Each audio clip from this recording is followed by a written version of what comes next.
Hi, I'm Amy Galentine. I'm the publisher of the newspaper group that includes the Indy and the Business Journal. And Brian, I'll kick it over to you. Brian Grossman, editor-in-chief of the Colorado Springs Independent, the Business Journal, and the Military Newspaper Group. Glenn? Hi, Glenn Wallace, the editor of the Southeast Express.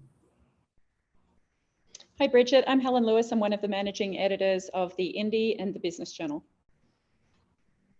And so we will just get started. If you can introduce yourself and tell us a bit about your background, that would be great.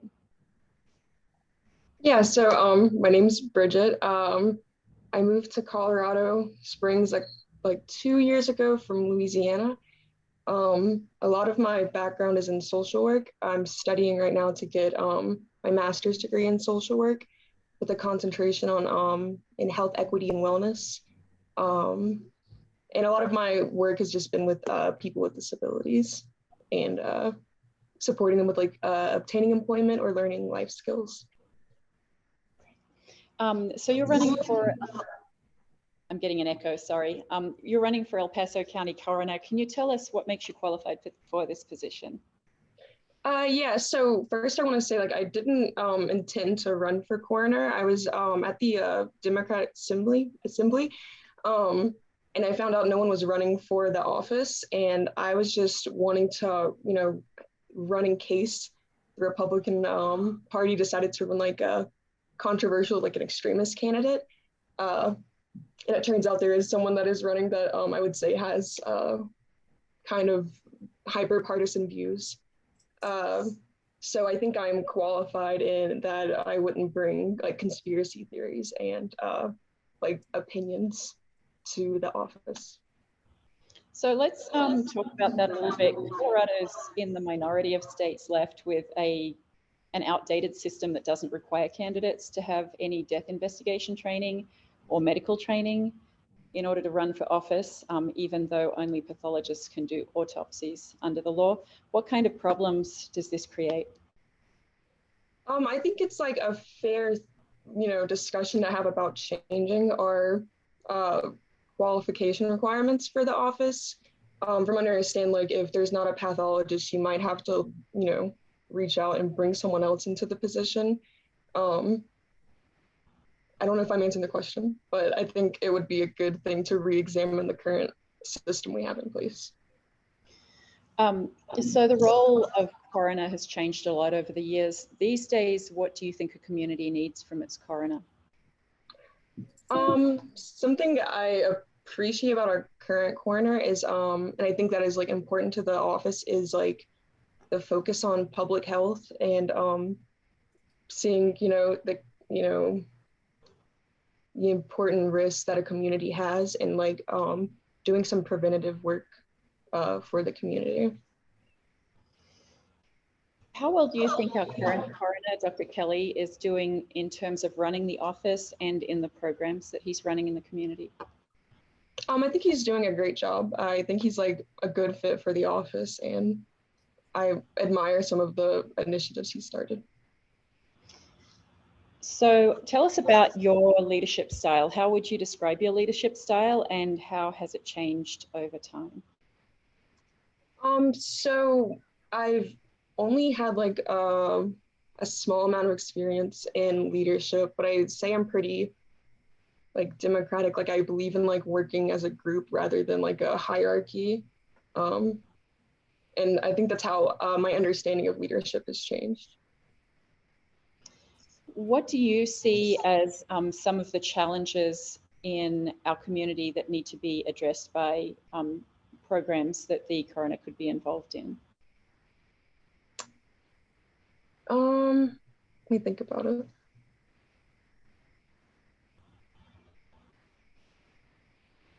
I think addressing like substance use and suicide is important for the coroner to be involved in. Has your educational background or experience given you some insight there or things that you could bring to the table?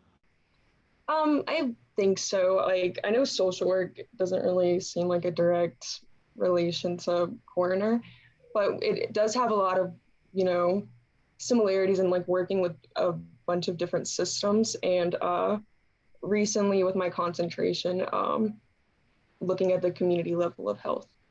I think that's some areas where it overlaps. How would you, the coroner's office works a lot with El Paso County Public Health and law enforcement. How would you plan on working with those organizations, and how would you promote collaboration there? I think it's important to like have skills to be part of a interprofessional team. So I think it's always like just making yourself available and known that you want to collaborate with other organizations, and just really listening to the experts from each area. Okay, we're going to break from my questions for a minute and see if Amy or Brian or Glenn have any questions. Amy, did you want to go first? No, go ahead. So I understand your motives are probably a little different from other candidates running for office. And I don't think there was a real clear answer to the qualifications part, in that, do you have any of the clinical experience or qualifications to be able to do the coroner's job if elected? I understand that there's training typically that goes along with it. So I would say I'm just as qualified as, I believe it's Dr. Weber, who's also running. But I know like for a fact that our current coroner does have the more, hands-on experience with the clinical aspects. So what happens if you actually win?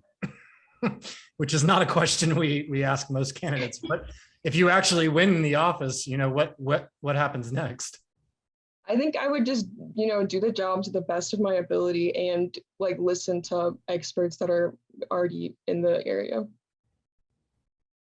Okay.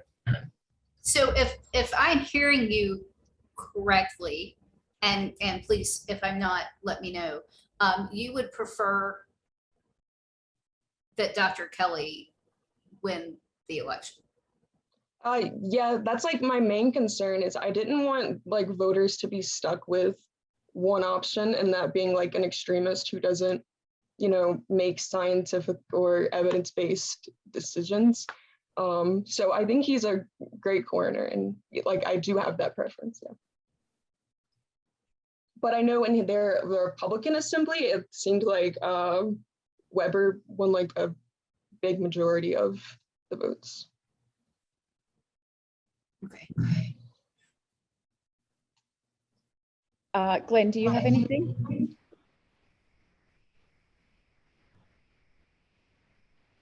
What would be your big campaign thrust if you were up against Weber, if Kelly is defeated in the primary? I think it would be just based on like, using evidence rather than, I don't know, like I think she called herself a freedom doctor, and saying she wouldn't sign COVID death certificates. And I know in the past she hasn't, been a great advocate for public health. So I think my focus on that campaign would be public health.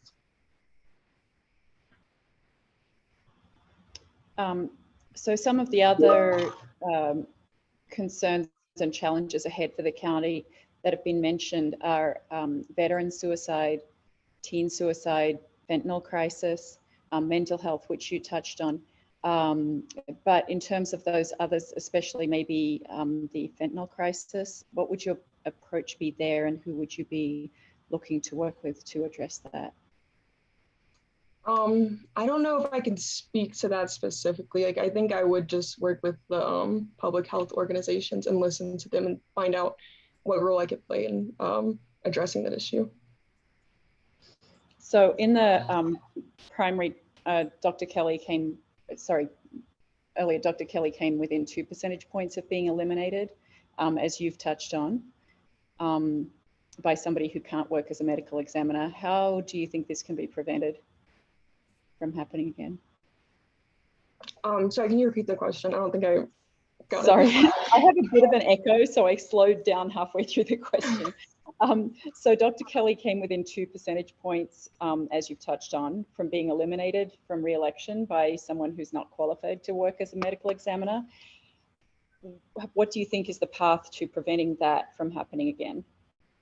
I think it might be beneficial to, like, you know, have higher qualifications requirements for the position. I'm pretty sure the only thing that I know of was like to be 18 with the diploma. So maybe raising the qualifications for it. Is this your first run for any office? Yes. And if you don't get the position, the office of coroner, would you be running again for something else? What would your path be from there? I don't think I would do a political office or anything. I've gone through my questions for now, Amy, Brian, Glenn. If you have other things, I'll just mute my mic. Yeah, I've got one more. You had mentioned, you know, the reason you're running and sort of your concerns coming from the other side. Could you be specific about, you know, you said basing things on science and that kind of, so specifically, what are the issues that you think are being overly politicized or just politicized, period, that should not be? And I guess, what are your positions that are contrary to those? Yeah, from what I've like heard, I feel like Dr. Weber is trying to politicize COVID in the coroner position, which I'm not sure, you know, how much role that plays in the actual job. I think she was upset about like vaccine mandates and masking mandates. And I feel like she's really focusing on it when it's not really an issue or a concern for that position. And I know, like, I feel that typically the, you know, people you're working with in the coroner's office, they do come from like a vulnerable population. And I feel like she doesn't have that awareness or, you know, understanding for those groups. So you would support something like a countywide mask mandate along with, you know, public health's approval? Is that, or I guess even when we had discussions about mask mandates, did you support past mask mandates? Yeah, I did. I don't know, like, once again, if that's even part of like the coroner's role is to like, you know, set the mandates or enforce the mandates. But like personally, I did enforce, I mean, not enforce, you know, support the mandates. Yeah. Yeah. Okay. Anything else that you're concerned about coming out of the other side, coming from opponent? I'm sorry, say again? Anything else that you're concerned about coming from your potential opponent? Yeah, I guess like, well, I guess not necessarily. Yeah, I think it's like her focus on like politics when it's not necessarily a political position to begin with, and that might, you know, affect her judgment in the office. Okay, that's all I have. I don't have anything else. So, Bridget, is there anything that you wanted to get across that we haven't asked you specifically? I don't think so. I think I just like, I want to stress the importance of the office, and it's important to have like a competent person as a coroner. Glenn, sorry, I didn't ask you at the end if you had anything else. No, all good. Great. Okay, so Amy's going to remind everybody when these are going online. And thank you for your time today, Bridget. I'm going to pass it over to Amy. So these will be online in the next probably 10 days. And then our endorsements will happen in the mid-month. So that's kind of our timeline. So they'll be up, the videos will be up on our website and on our YouTube channel. And then we'll be doing that and endorsements probably the week after ballots drop. Okay, thank you. Okay, thank you. Thanks for your time today. Thank you. Thank you.